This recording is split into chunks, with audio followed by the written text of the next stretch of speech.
Well, pre-calculus classes, as always, good morning, good afternoon, or good evening. We'll go ahead and get started into section 1.3 here today, talking a little bit more about functions, graphs, and some of their qualities.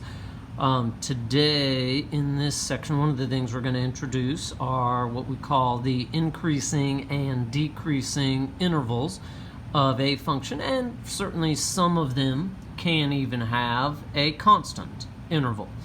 And so basically when you do this, you always are now looking at it as you go from left to right, what is happening to the graph. And then one of the other things that you do have to really be careful about is when you set up your intervals only include the x values. When you use one of these three terms, be it increasing, decreasing, or constant, that's where you're talking about what is happening to the y value. So as we go from left to right, and again keeping in mind that essentially this does keep going both left and right forever. So initially the y values of the graph are constant, and they are constant over the interval of x from negative infinity until negative 3.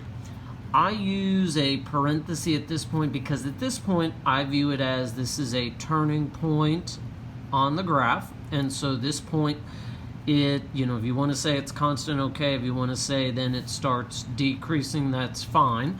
I view that as a turning point in the graph, so when I use these intervals, I always use parentheses. I believe on Pearson, I think they use parentheses as well. I don't know how any of your past teachers may have viewed this issue with you all. From here, it starts decreasing when x is negative 3, and then it stops decreasing. Right here, we're going to say this is essentially when x is 1. Again, you have a turning point here. The graph turns, goes up, so we now are going to say the y values are increasing. Now, they are increasing over the interval where x is 1 until 3. And then there is one final interval where it is, again, constant. You're welcome to certainly put a union symbol there. You can rewrite a new one. I actually kind of like saying it's just constant again from positive 3 to infinity. But if you do want to, again, like I said, list a fourth interval there, certainly no problem with that. So that introduces the idea of both increasing, decreasing, and certainly that occasional possibility of constant intervals.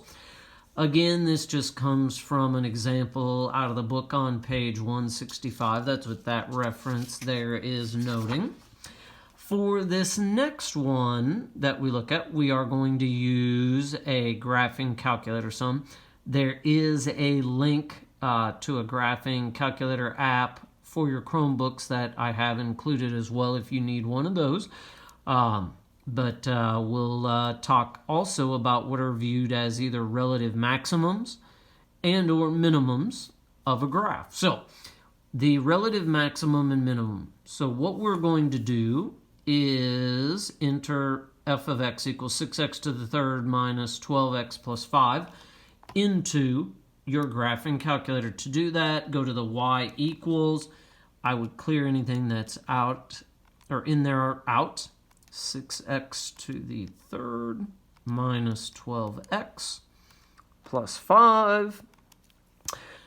And when this one graphs, you can see, like it says right here, you may need to adjust the window. It looks like the graph gets a little bit cut off there at the top, which is actually one of the more important parts. So what we can do is just up the y maximum a little bit. We'll go 15, see if that doesn't. Okay, so we have the graph here. It is a cubic curve. And this graph has a relative maximum. The relative maximum is at this point. It also has a relative minimum at that point. Now, the way you find these on the graphing calculator is you press second and then the trace button, which goes into the calculating functions. It's kind of up to you. I usually like to go left to right. You'll see one of the reasons. So I'm going to actually find the maximum first. Now, you can see there is a blinking cursor here. The graphing calculator says left bound. Again, hopefully you did this at least a little bit last year with Algebra 2. When it says left bound, all you need to do is make sure that cursor is somewhere to the left of that maximum point. It can be way down here, it can be close. As long as it's to the left, it doesn't specifically matter where it's at. So you hit enter. Now when it says right bound, you need to arrow over to the right of that point. The only thing that does matter here, whether again you can be really close or a little further away, the one thing you don't want to do is do not get past that minimum. So here you can see, again, as long as you're somewhere to the right of it, you hit enter. And then you can actually see there's two arrows pointing inward at that maximum point. Now, when it says guess, a lot of times it's not a bad idea, to just scroll closer to that point. It helps a little bit with the precision, although it won't really impact the answer you get much. But you can see the maximum is at like negative 0.82 and 11.53. To get the minimum, we do the same thing. Second trace, and then minimum. Now, like I said, one of the reasons why I do kind of like going left to right as you find these, you'll notice the cursor is at that maximum. So now when it says left bound, again, somewhere between these 2 points, you just need to be to the left of the minimum. Again, as long as you just move it away from that maximum point where the cursor was at before, you should be fine. When it says right bound, now I'm going to arrow over to the right of that point, hit enter, and again, they're kind of covered up, but you can still see those arrows pointing inward at that minimum. Again, when it says guess, if you want to arrow closer to that point, you can. And it is 0.82, negative 1.53. So, again, that is a calculating program that allows us to get basically the exact coordinates. So, that's the next topic we're going to look at in the first part of 1.3. The next topic, even and odd functions. If a function is even, f of negative x will equal the original function. If a function is odd, f of negative x will equal the opposite of the original function. So basically it's kind of like what we did with plugging in values of a function in one of the earlier parts of 1.2. But to determine if something's even or odd, anywhere there is an x, we plug in either negative x or the opposite of x. Well, for this first one in example 3, g of x equals x to the third minus x. If I take a negative to the third power, I get negative x to the third, and then when you subtract a negative, positive x. I'm going to go ahead and do the same thing for example B before I come back and talk about what we end up with. Here, when I take h of negative x,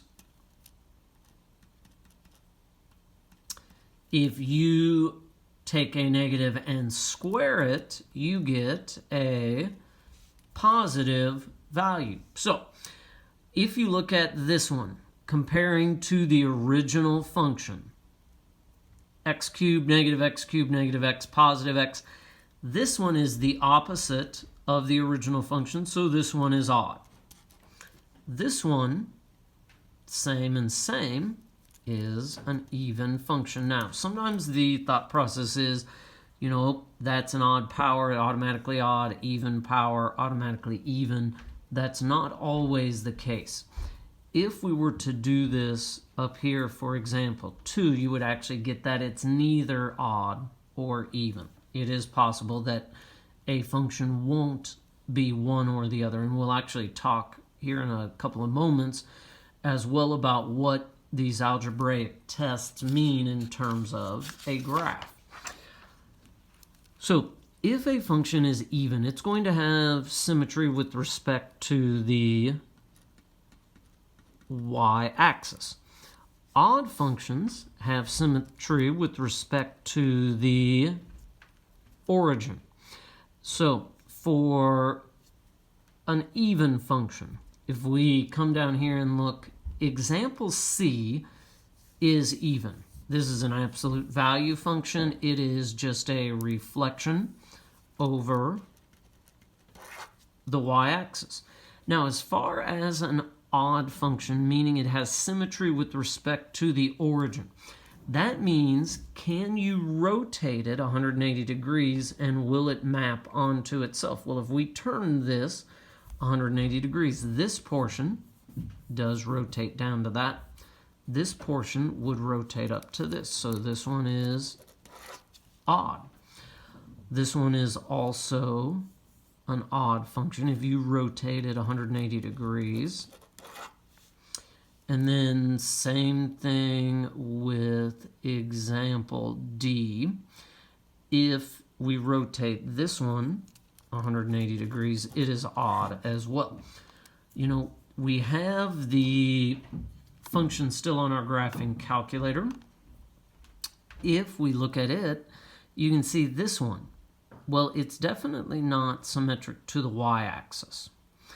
It's also not going to be symmetric to the origin because it has been shifted up. So, you know, an example of one that's not even or odd is that. You know, another one, just if you want even example E here of one that's not even or odd, I know we've done some work with a square root function.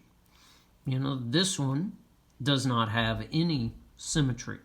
You know, it's not certainly symmetric over the y-axis. If you rotate it 180 degrees, it doesn't work there. So, again, that covers a few different topics to begin section 1.3.